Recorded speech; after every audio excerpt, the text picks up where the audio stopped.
జల సంరక్షణ, భూగర్భ జలాలను పెంపొందించడంలో చేసిన కృషి ఫలితంగా కేంద్ర ప్రభుత్వ అవార్డును దక్కించుకుంది.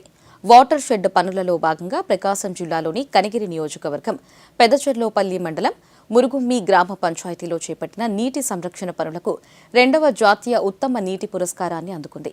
ఈ నెల 18వ తేదీన ఢిల్లీలోని విజ్ఞాన్ భవన్లో జరిగిన అవార్డుల ప్రదానోత్సవంలో కేంద్ర జలశక్తి శాఖ మంత్రి సిఆర్ పాటిల్ చేతుల మీదుగా జిల్లా కలెక్టర్ పి రాజాబాబు ఈ అవార్డు అందుకున్నారు.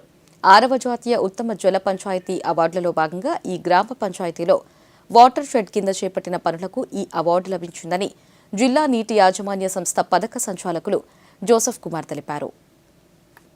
తర్వాత percolation tanks, mini percolation tanks, farm ponds, Amrit Sarovars, check dams, ఈ విధంగా సుమారు 71 రకాల వర్కులు, 97 లక్షల రూపాయల విలువైన వర్కులు చేపట్టి సుమారు 8 లక్షల క్యూబిక్ మీటర్ల వాటర్ని